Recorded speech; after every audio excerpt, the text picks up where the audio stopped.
el retraso y por los impedimentos técnicos, pero ya estamos en marcha. Bueno, un agradecimiento, reitero el agradecimiento al comité organizador, por supuesto, a Guillermo Quartucci, a Cristina Rascón, que está por ahí atrás, en fin, a todos los que hacen posible este evento, este coloquio. Y sin más, pasamos al tema que voy a tratar, que es el legado japonés en tablada. En realidad es el legado japonés en tablada y paz, pero como no nos va a dar tiempo, yo prefiero concentrarme en el legado japonés en tablada. Y comienzo. El mexicano José Juan Tablada, 1871-1945, fue un hijo tardío del modernismo hispanoamericano, pero su aportación poética más relevante es haber introducido el haiku en nuestra lengua, superando los orientales exotismos decimonónicos. Tablada fue la bisagra entre el decadente modernismo del XIX y las pujantes vanguardias del siglo XX.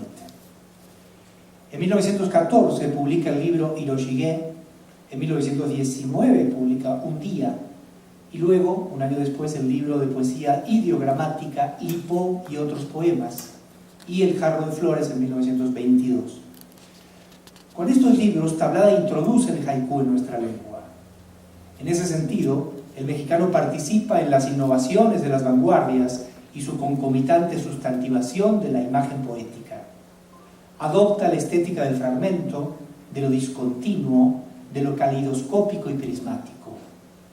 En Un día, cada haiku va acompañado por un dibujo de su propia mano, articulando poesía e imagen, inspirado por las pinturas japonesas, dentro de un mismo plano expresivo. Veamos algunos ejemplos. Tierno saúz, casi oro, casi ámbar, casi luz. El casi, que Tablada repite 3 veces, subraya la ternura, la condición de temprano desarrollo, de estar aún en proceso, haciéndose. Casi nada se dice del árbol. Sin embargo, son suficientes esos 3 atributos, oro, ámbar, luz, para construir su presencia. Una presencia que se impone por sutileza y por transparencia. Hay una sensación de ingravidez en el poema que recuerda a ciertas pinturas Sumié, donde lo único que pesa es el vacío, la bruma que todo lo envuelve. Sin embargo, Tablada no respeta la métrica original de 17 sílabas en casi ninguno de sus haiku. No lo cree necesario, ya que se trata de una recreación de espíritu y no de formas específicas de la métrica japonesa. De hecho, agrega un elemento también ausente en el haiku japonés: el título. La pajarera. Distintos cantos a la vez. La pajarera musical es una torre de Babel. Como señalara Atsuko Tanabe, se trata de un haiku con temática bíblica que solo un occidental podría escribir. Además, habrá que agregar que las reiteraciones de palabras, pajarera aparece 2 veces, como también sucede con el poema del saúz, no están bien vistas en la estética hipercondensada del haiku y en general de todo el arte japonés. Tablada sigue siendo un poeta muy español y a veces demasiado explicativo, como también se ejemplifica con este poema, Pavo real. Pavo real, largo fulgor, por el gallinero demócrata pasas como procesión. El contrapunto humorístico funciona. Realeza y democracia encarnan respectivamente en el pavo y en las gallinas. Recordemos que este sesgo humorístico era característico del haikai anterior a Basho, pero Tablada le da un giro moderno e indudablemente occidental al género. Mariposa nocturna. Mariposa nocturna, a la niña que lee María, tu vuelo pone taciturna.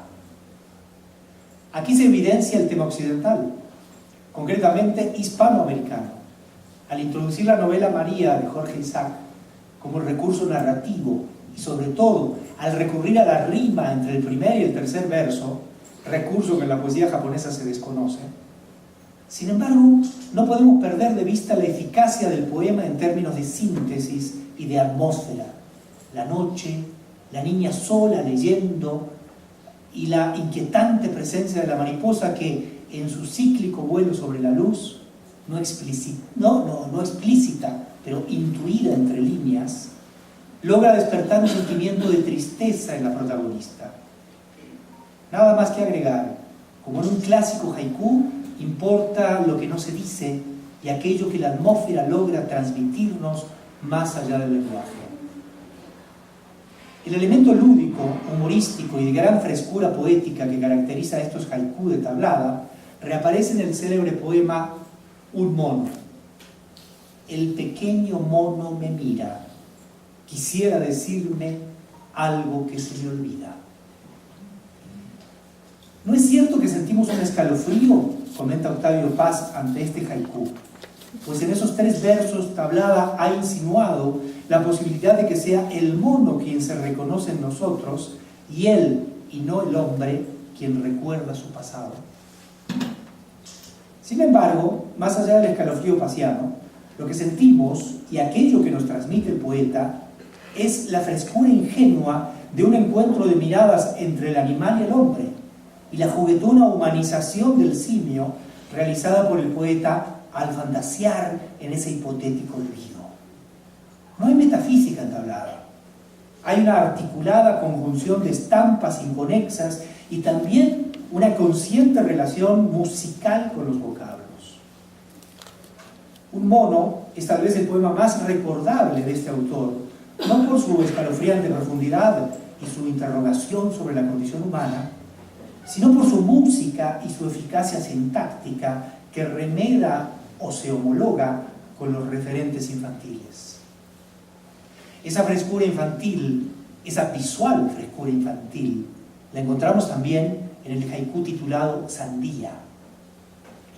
Del verano roja y fría, carcajada, rebanada de sandía.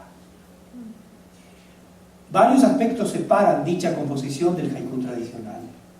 En principio, la estructura cuaternaria de la versificación, la cual se justifica por el uso de la rima, como ya señalamos, no utilizada en la poesía japonesa, rica, sin embargo, en aliteraciones y homofonías.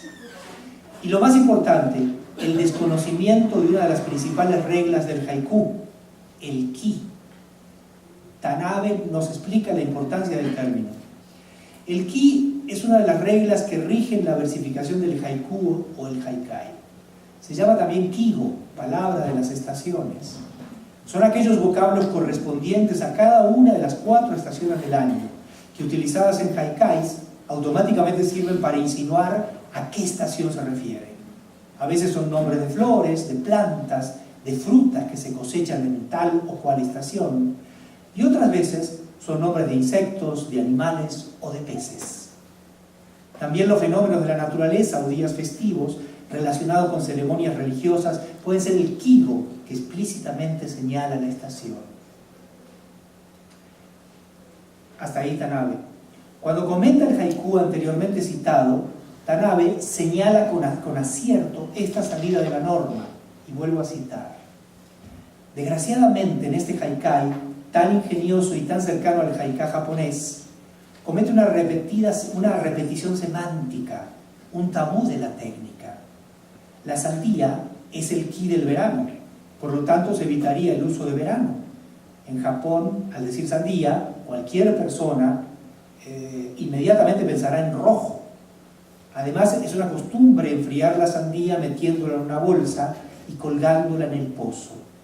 Alguien que ha experimentado el verano del Japón y que escucha la palabra sandía, instintivamente se le ocurrirán las 3 palabras: verano, rojo y fría. Hasta ahí Tanabe. Esto no demerita el poema de Tablada, que, como dijimos, aprende más el espíritu que la ortodoxia de la forma haiku, sin desestimar las particularidades de nuestra lengua y la inherente musicalidad de la misma. En cuanto a música se refiere, y al uso de homofonías en el verso, Tablada nos ofrece este hermoso ejemplo. Peces voladores. Al golpe del oro solar, estalla en astillas el vidrio del mar. Díez Canedo dice que hay algo gongorino en estos versos. También podemos agregar algo dariano. Pero se trata de unas imágenes que tampoco hubieran desagradado a Vicente Huidobro. Ya se ha dicho, pero es bueno repetirlo, que Tablada, como Lugones o Herrera y Reisig en el Río de la Plata, traza un puente entre el modernismo, agotado en sus faustos esplendores, y las vanguardias que se venían gestando a partir de la búsqueda de lo nuevo. No es casual que, como señala Atsu Kotanabe, dos de las principales figuras del estridentismo y contemporáneos, grupos como sabemos antagónicos, Manuel Maples Arce y Carlos Pellicer, se consideren discípulos de Tablada. Pero los vínculos más cercanos de este con la vanguardia hay que buscarlos en los poemas idiogramáticos que conforman Lipo y otros poemas. Ya se ha señalado la relación de parentesco con los caligramas de Apollinaire, publicado 2 años antes, en 1918, y más allá de las polémicas en torno a quién fue el primero, lo importante es resaltar la sustantiva preocupación por el Oriente que particulariza al mexicano. Veamos algunos ejemplos. Pasamos a la imagen 2, por favor.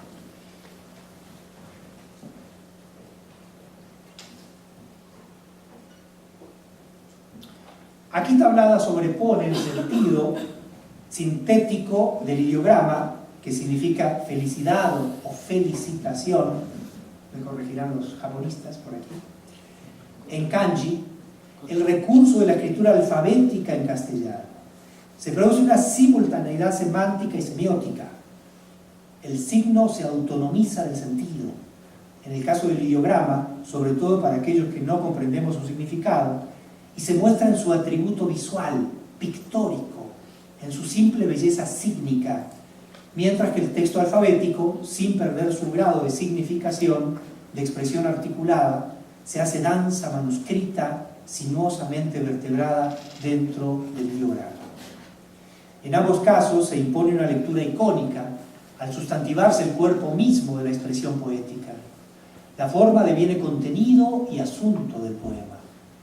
Por su parte, es interesante detenerse en la conjugación pictórico-conceptual que Tablada traza en el texto, el símil del pincel como gusano de seda que avanza y procrea forma, que es pensamiento magnífico y misterioso. El tema de la pintura está 2 veces presente en esta creación, ya que el ideograma es en sí mismo un signo pictórico. En China y Japón existe el arte de la caligrafía, que sintetiza las funciones representativas y expresivas del lenguaje escrito, arte que enfatiza tanto lo pictórico como lo verbal, lo espacial como lo temporal, donde el movimiento del pincel sobre el papel debe ser exacto, seguro y espontáneo. Una danza de tinta que nos habla, escritura que es imagen representativa del objeto y significado del mismo. Desde este punto de partida ideogramático, Tablada salta hacia otras búsquedas formales donde el lenguaje alfabético dibuja el paisaje de la narración. Un buen ejemplo lo tenemos en Impresión de La Habana. Vamos a ver Impresión de La Habana, aquí seguidamente. Aquí la preocupación formal se traslada al ámbito de la representación. Querer representar con el cuerpo de la escritura aquello mismo que se nombra en la palabra. Un intento de materialización del lenguaje escrito proveniente de las palabras en libertad futuristas y del simultaneísmo cubista que Tablada introduce en Latinoamérica. El recurso de tipografía disímil que a la vez que diseña, se diseña en la página. Introduce una lectura no lineal del poema, una estética del collage que libera al lenguaje de toda continuidad a priorística ordenadora. Sin embargo, hay un orden. La desarticulación del lenguaje es meramente visual, no conlleva una destrucción sintáctica del mismo, un cuestionamiento del valor de orden y de sentido que el discurso lingüístico establece. En Lipo también encontramos el simultaneísmo verbal, donde 2 o más realidades espaciotemporales confluyen en el mismo plano. Uno de los mejores ejemplos es el poema Nocturno Alterno, que influirá de manera decisiva en la obra temprana de Octavio Paz, concretamente en Himno entre Ruinas, un poema del año 48. Vamos a ver la imagen 4, por favor.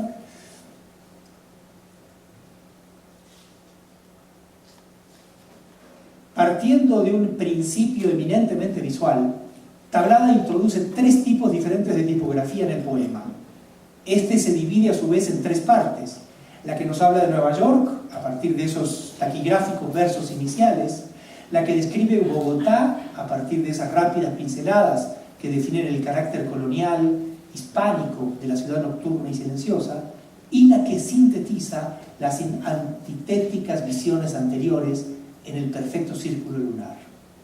El cosmopolitismo de Tablada deviene universalismo integrador. Toda diferencia, digamos, cesa ante la indiferente ubicuidad de la luna.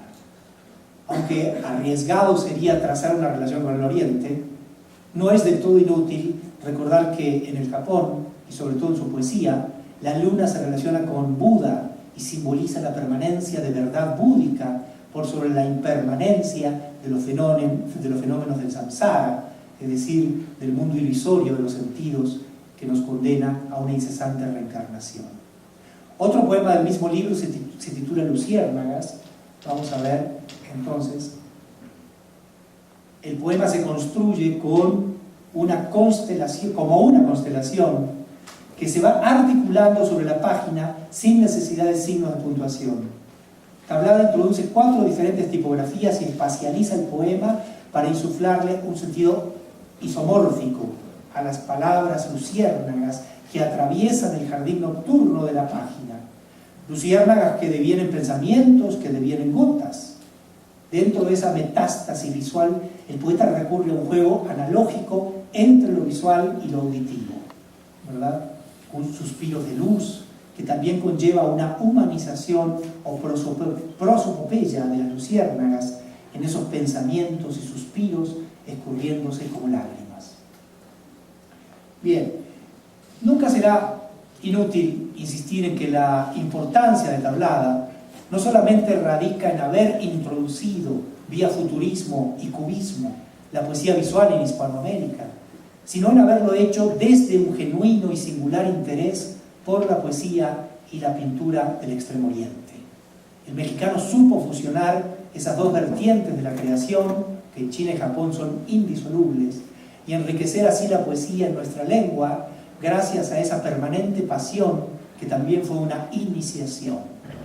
De ahí que su influencia en los posteriores poetas latinoamericanos sea múltiple: condensación del sentido en una suerte de mínimo común múltiplo del lenguaje, objetivación arquitectónica del mismo, evidenciando como expresión del poema el cuerpo de las palabras, y apertura, más allá de su inicial exotismo, hacia un auténtico interés estético, filosófico y moral por el Oriente.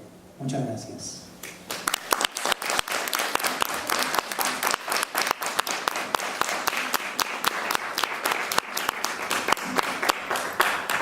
Muchas gracias a ustedes por haber asistido a esta primera mesa de la segunda jornada. Los invitamos a la siguiente. Lamentablemente ya tenemos tiempo para preguntas y respuestas, pero se pueden acercar a nuestros ponentes porque se va a cumplir este lado. Y bueno, pues tomemos un breve descanso y los invitamos a la siguiente mesa, por no más de 5 minutos.